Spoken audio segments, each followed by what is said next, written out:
Hey guys, Misha from Magnets and Miracles here. Today I'll show you how I create assets for games and how I make different design decisions. I'll illustrate my thoughts by the example of the light cruiser I've built a few days ago for Empyrion. These principles can be applied to lots of different creative projects apart from Empyrion. I'll show you how I do it, which doesn't mean you have to do it like this also. It just works for me. But maybe you'll find a few inspiring ideas for your work here. Let's start.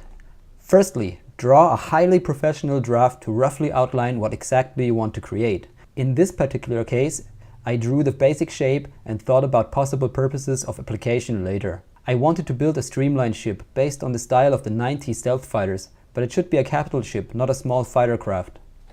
Once I've outlined the initial idea, I just start building.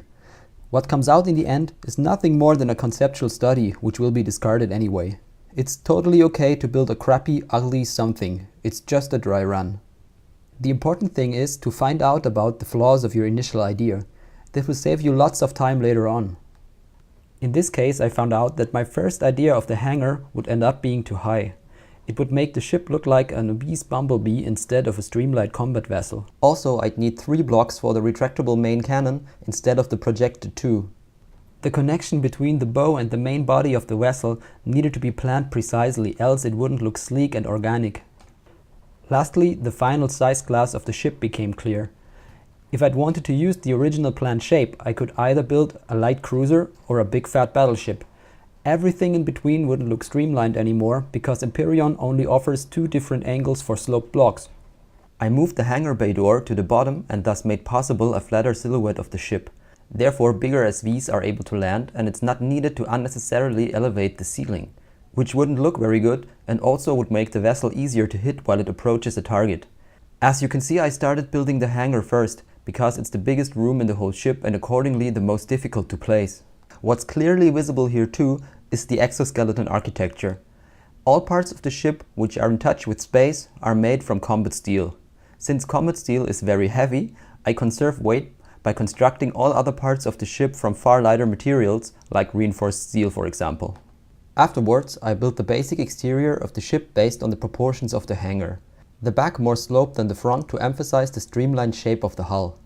The front to back ratio is defined by the golden cut, which is a simple technique to divide shapes dating back to Euclid of Alexandria in ancient Greece.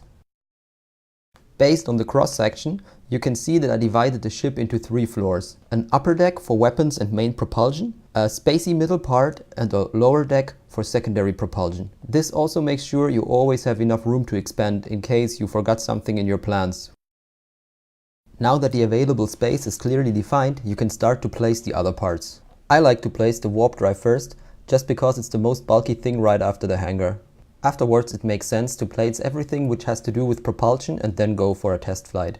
That's where I noticed normal thrusters wouldn't get me very far and needed to replace them with large thrusters for maneuvering and deceleration. And that's it. The exterior is done, the ship is flight ready and able to land on planets. You might paint the hull now. Make sure to activate paint the whole block because it's easier to spot parts of the outer hull when constructing the ship's interior later. That's very convenient and saves time if you're forced to remodel parts of the ship, for example.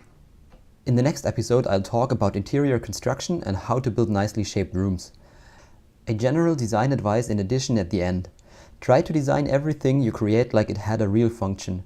For example, I've built the maneuvering thrusters like they could be retracted, which might become a real functionality in the finished game at some point. This also self-explains the intended functionality of a component to other people. More on this topic next time. That's it for today. If you liked the video and found it to be helpful, give it a like if you want to. Share it and torture your friends with it, or just leave me a comment. Thanks for watching and see you on the next Magnets and Miracles.